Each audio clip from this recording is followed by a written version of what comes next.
Assalamualaikum warahmatullahi wabarakatuh. Pada kesempatan kali ini, perkenalkan saya Nursanti Marhamnah, NIM 20301058, dan nanti akan ada rekan saya, Ainul Mardiah, dengan NIM 2030105001. Nah, kami berdua berasal dari kelompok 1 yang akan menjelaskan materi mengenai matriks, yaitu ada definisi matriks, contoh-contoh matriks, dan juga penjumlahan serta pengurangan matriks. Untuk selanjutnya untuk selanjutnya aku masuk kepada definisi matriks. Tapi sebelum aku kasih tahu apa itu definisi matriks, di sini aku punya contoh matriks nih. Nah, di sini kita punya susunan dari bilangan-bilangan. Anggap saja ini A11 dan sampai AMN ini merupakan bilangan. Selanjutnya ada juga kurung di sebelah kiri dan kanannya. Nah, sebelumnya, kira-kira untuk melambangkan suatu matriks atau melambangkan suatu bilangan pada yang terdapat dalam matriks, itu kita bisa lambangkan misalkan bilangan kita sebut saja A, di mana maksud angka 11 di sini adalah angka 1 yang pertama ini kita sebut dengan baris, sementara angka 1 yang terakhir yang kedua itu kita sebut dengan kolom. Maksudnya, jika A11 berarti bilangan tersebut berada pada baris pertama dan kolom pertama. Nah, baris itu yang mana sih? Kita lanjutkan ke selanjutnya. Nah, baris itu yang mendatar. Jadi A11, A12, A13 sampai A1N itu merupakan suatu baris. Nah, karena dia berada pada baris yang pertama, maka A11, A12, A13 sampai A1N itu berada pada baris ke-1. Untuk begitu selanjutnya pada yang kedua disebut dengan baris kedua, baris selanjutnya disebut dengan baris ketiga, sampai seterusnya akan kita sebut dengan baris ke-M. Nah, untuk selanjutnya mengenai kolom yaitu yang ke bawah yang tegak, yaitu ada A11, A21, A31, sampai AM1. Itu disebut dengan kolom ke-1. Begitu juga yang seterusnya disebut dengan kolom kedua.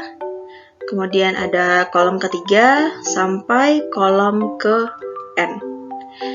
Nah, dari penjelasan aku, kira-kira apakah adik-adik semua bisa mendefinisikan apa itu matriks?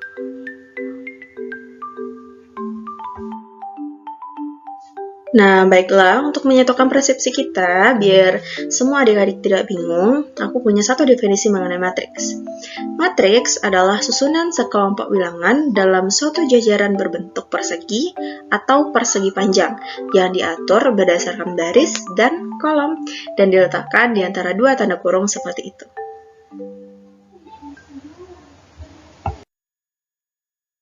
Nah, agar adik-adik paham, mungkin kita bisa langsung saja masuk ke contoh matriks.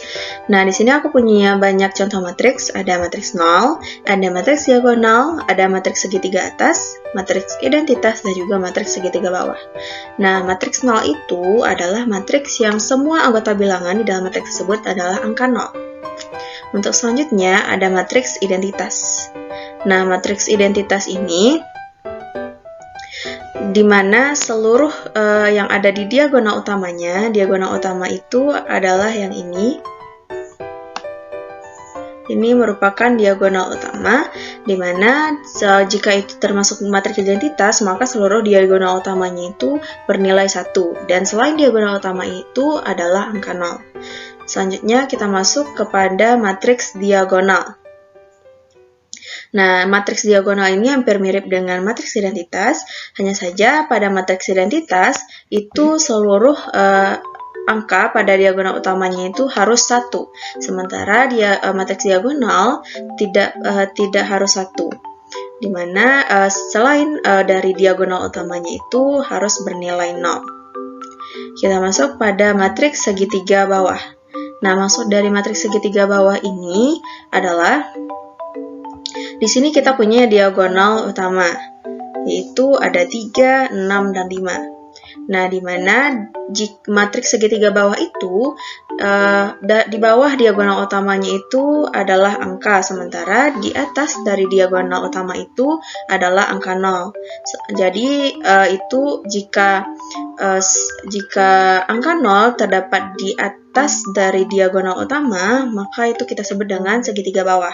Kebalikannya, jika dalam diagonal di atas diagonalnya itu adalah angka selain 0 dan di bawah diagonal utama itu adalah 0, maka kita sebut dengan segitiga atas.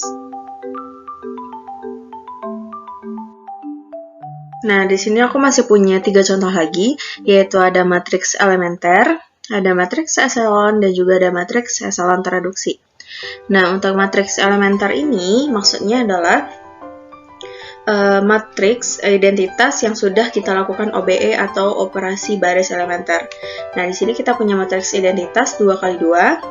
Kemudian kita lakukan OBE dengan mengalihkan min 3 ke baris kedua, sehingga didapatkan hasil 1, 0, 0, min 3. Seperti ini. Nah, jadi matriks elementer yang dimaksud adalah 1, 0, 0, min 3. Kemudian ada matriks eselon, di mana matriks eselon ini pada baris pertama kolom pertama harus mengandung satu utama. Maksudnya adalah angka 1. Nah, untuk selanjutnya pada baris kedua, ketiga, dan seterusnya harus mengandung satu utama juga, tapi harus geser ke kanan. Seperti yang ada pada contoh, di sini ada matriks 3x4, di mana pada baris pertama kolom pertama mengandung satu utama, kemudian begitu juga ke kanan, baris kedua, dan baris ketiga. Nah, matriks eselon ini pada angka sebelum satu utama itu harus 0, dan angka setelah satu utama boleh angka yang lain. Nah, untuk selanjutnya itu ada matriks eselon tereduksi.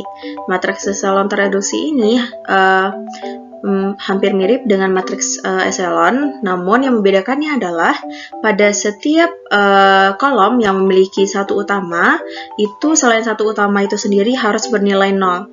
Jadi misalkan pada kolom pertama itu ada satu utama, maka yang seluruh kolom pertama selain dari angka 1 tersebut harus bernilai 0.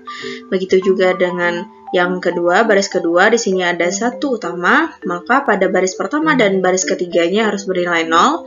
Begitu juga dengan pada baris ketiga ada satu utama, maka pada yang ini, pada baris kedua dan baris pertamanya juga harus bernilai 0.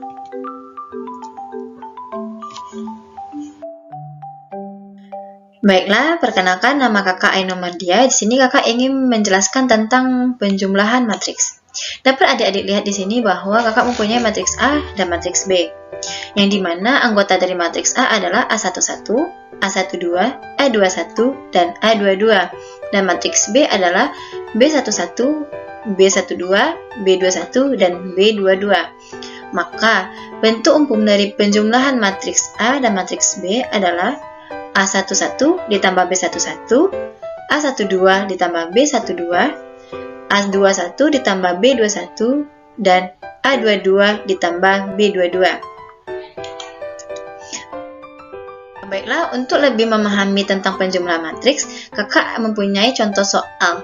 Yang di sini kakak mempunyai matriks A dan matriks B, yang dimana anggota matriks A adalah 3, 5, 7, 2.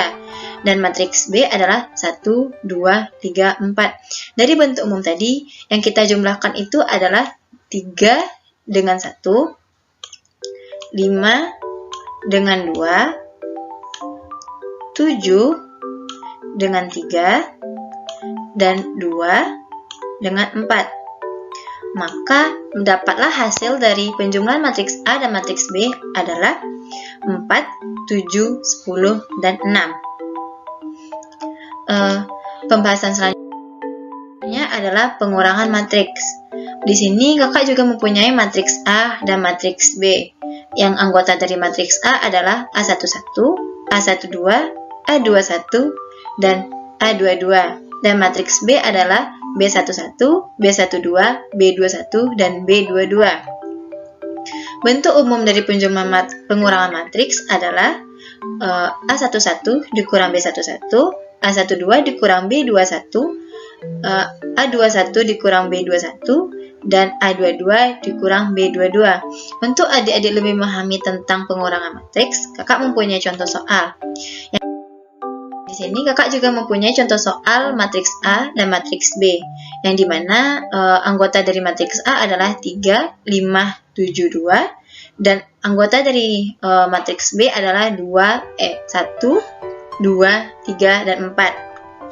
Maka untuk mencari pengurangan matriks, adik-adik dapat mengurangi 3 dengan 1,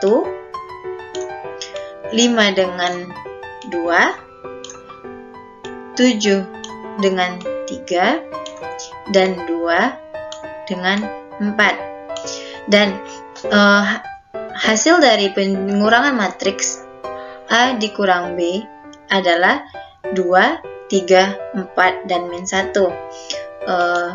Sekian yang dapat kakak sampaikan. Terlebih dan terkurang kakak mohon maaf. Assalamualaikum warahmatullahi wabarakatuh.